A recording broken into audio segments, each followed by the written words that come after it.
It's been 22 years since Scott Peterson murdered his wife Laci, who was 8 months pregnant with their son.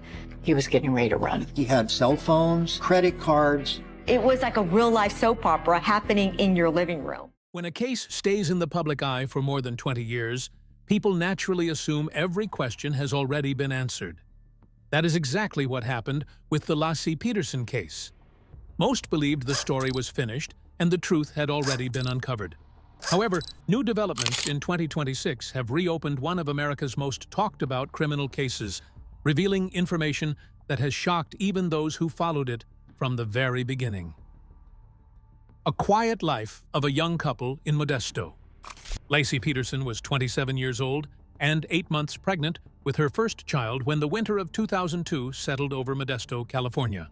She and her husband Scott had built what looked like an ordinary and hopeful life together in a modest home on Covina Avenue. Friends and family described Laci as warm and full of plans for the baby boy they had already named Connor. Scott worked as a fertilizer salesman, and the couple seemed to move through the days of late pregnancy with the mix of excitement and ordinary routine that marks so many young families. On the morning of December 24th, Scott later told police he left the house around 9:30 or 10 o'clock to drive alone to the Berkeley Marina and go fishing in San Francisco Bay near Brooks Island. When he returned home that afternoon, Laci was gone, and their golden retriever Mackenzie was found wandering outside with the leash still attached. Within hours, the disappearance became a national story. Television cameras filled the quiet streets, and cable news turned every small development into nightly drama that held millions of people in its grip. Scott's affair with massage therapist Amber Frey surfaced almost immediately. He had told her he was a widower, spending his first holiday season alone. The revelation transformed public perception overnight. A husband who had been cheating while his pregnant wife vanished looked guilty to people watching from their living rooms, and the investigation itself seemed to move in step with that growing judgment. Prosecutors eventually built their theory around the image of a man who killed his wife inside the house, transported her body to the marina, and dumped her from his newly purchased 14-foot boat so that the remains would disappear into the bay. No blood, tissue, or DNA consistent with a violent homicide was ever found inside the home, the truck, or the boat. The only physical link to Laci on the boat was 2 strands of hair recovered from under a seat.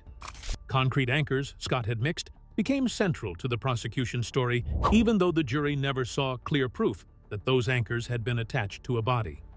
The media coverage grew so intense that once the nation decided Scott was the only possible suspect, every other possibility began to fade from official attention, and the official narrative hardened around a single theory that would shape the next 22 years.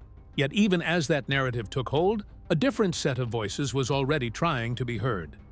The neighbors who said they saw her walking. In the first days after Laci vanished, more than a dozen ordinary people called police and the tip line to report that they had seen a pregnant woman walking a golden retriever in East La Loma Park or along the neighborhood streets on the morning of December 24th. Several of those sightings occurred after the time Scott said he had already left for the marina. Witnesses, including Tony Freitas, Martha Aguilar, Jean Pedrioli, and John Brazil, described a woman with short dark hair who matched Laci's appearance and who appeared to be having trouble controlling the dog.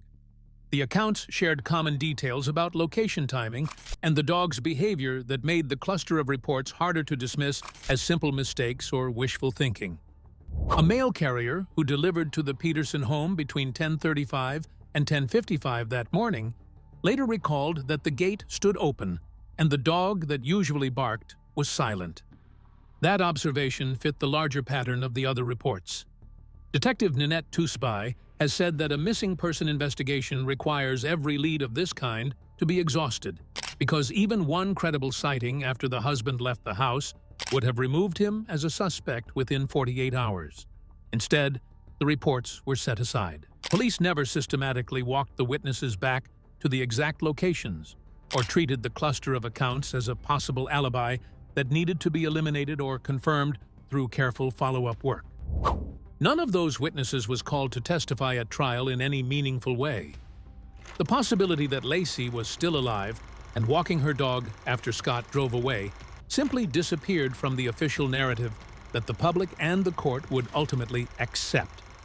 If you put yourself in the place of those callers, you can sense the quiet frustration that must have followed them for years. They believed they had seen a living pregnant woman in broad daylight, and the official response treated their eyes as unreliable or simply inconvenient. The decision to discount the sightings did more than ignore individual statements. It closed an entire avenue of investigation at the exact moment when the case was still open, and the truth was still reachable if investigators had chosen to pursue it with the same energy they gave to building the case against Scott. While those neighborhood voices were being set aside, another crime was unfolding only steps away from the Peterson front door. The burglary that happened across the street. Directly across Covina Avenue, the Medina family left their house around 10:30 on the morning of December 24th for a short holiday trip to Southern California. When they returned on the afternoon of December 26th, they found their home had been burglarized. A safe, jewelry, guns, and tools were gone. Two men named Stephen Todd and Donald Glenn Pierce were later arrested. Both told police the crime happened on December 26th after Laci had already been reported missing. Multiple neighbors reported a suspicious van and men at the Medina property on the 24th itself. One account described men carrying a safe. A confidential informant and later jailhouse conversations claimed that Laci had interrupted the burglary and threatened to call the police. On the morning of December 25th, a stolen van was found fully engulfed in flames roughly 1 mile away behind the home of a relative of Todd. Inside the burned vehicle sat a mattress that tested presumptively positive for blood. A gas can had been placed on top of a portion of the mattress, preserving that area from complete destruction by the fire. Fire investigator Brian Spitulski noted that the fire appeared intentional and designed to erase physical evidence. Defense counsel Mark Garagos has stated that key details of the van and mattress were never disclosed to the defense in real time, and that later testing examined only a small fabric portion rather than the entire piece of evidence. Months after Laci disappeared, investigators from the missing person case and the burglary case met and decided to destroy the remaining Medina evidence. Prosecutors maintained there was no connection and that the burglary occurred after Laci was already gone. The decision to destroy physical material while a murder investigation remained open left a silence that has never been fully explained. You can feel the weight of that choice if you consider how differently the case might have unfolded if the mattress and the van had been treated as possible links rather than unrelated events. The questions those decisions left behind have only grown heavier with time, and they lead directly to the scientific pillars that once seemed to hold the prosecution theory in place. The currents that began to tell a different story. At trial, a hydrologist named Ralph Cheng told the jury that wind and current data were consistent with a body placed south of Brooks Island, where Scott said he had been fishing. That testimony placed Laci's remains on a path that seemed to begin at Scott's boat and end months later on the Richmond shoreline.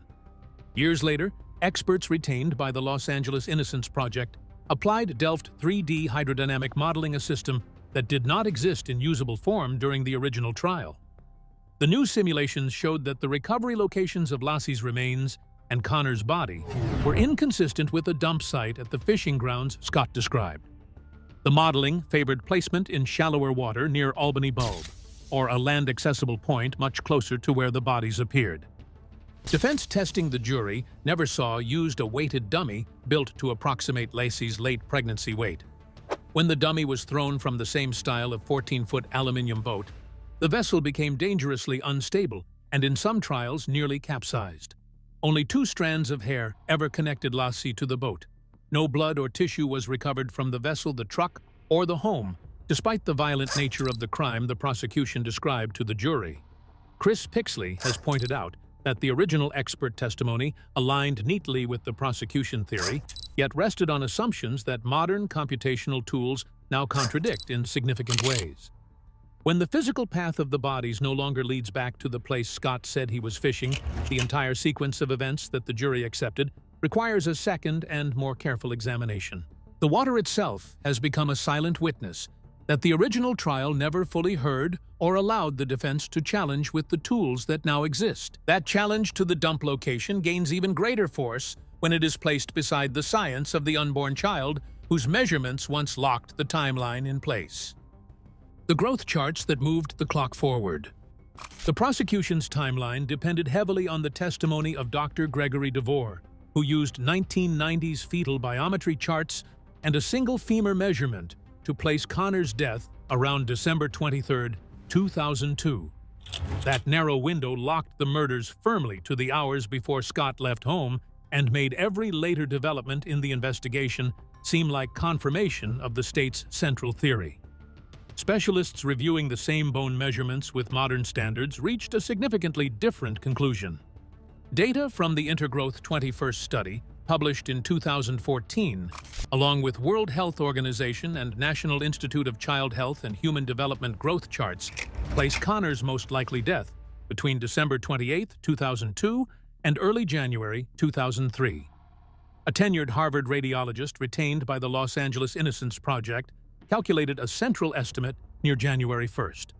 Forensic anthropologist Allison Galloway, who examined the remains at the time of autopsy, had already given a range that stretched as late January when she testified at the original trial.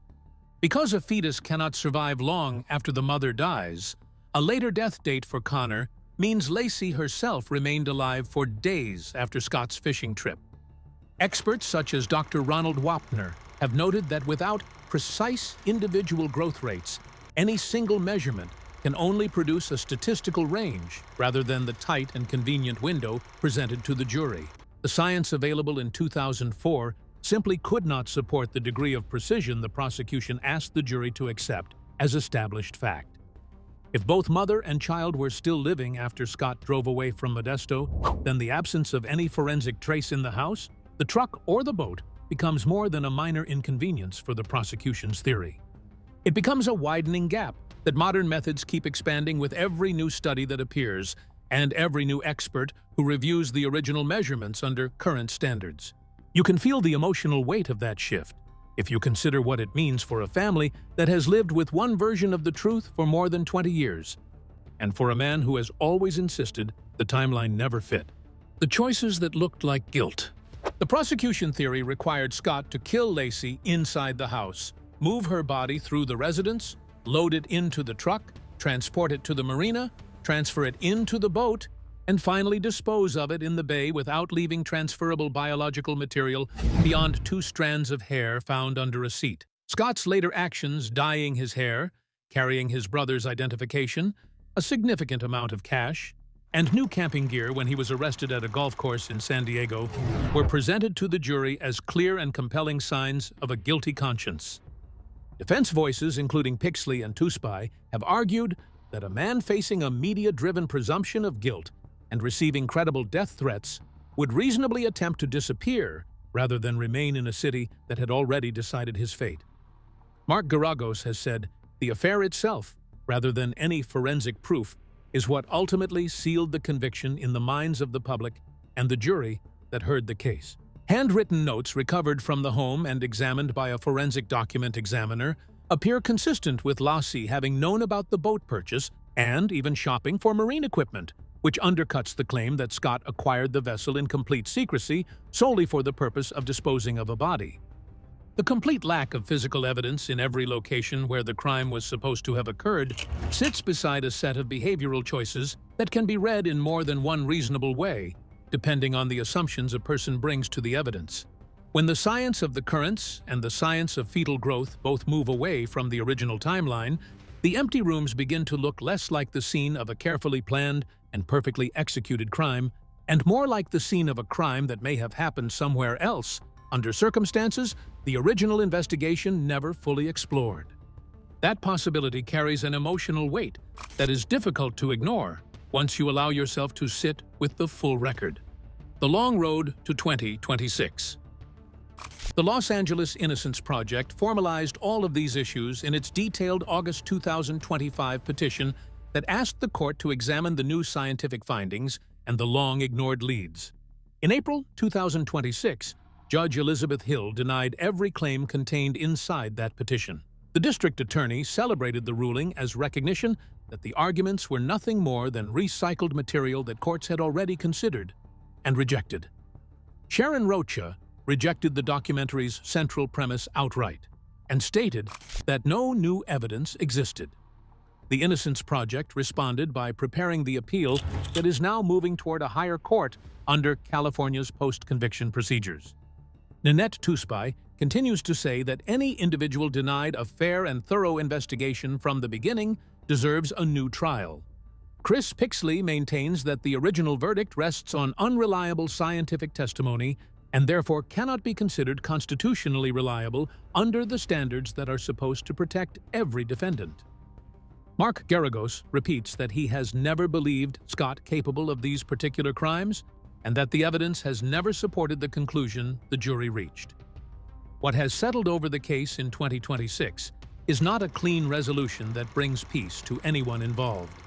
It is the realization that an investigation can become so deeply committed to its first conclusion that later evidence is treated as a threat to institutional authority rather than as an opportunity to correct a possible error. Whether Scott Peterson is innocent or guilty, the record now shows multiple independent lines of inquiry that were either never fully tested or actively closed off by decisions made inside the original investigation.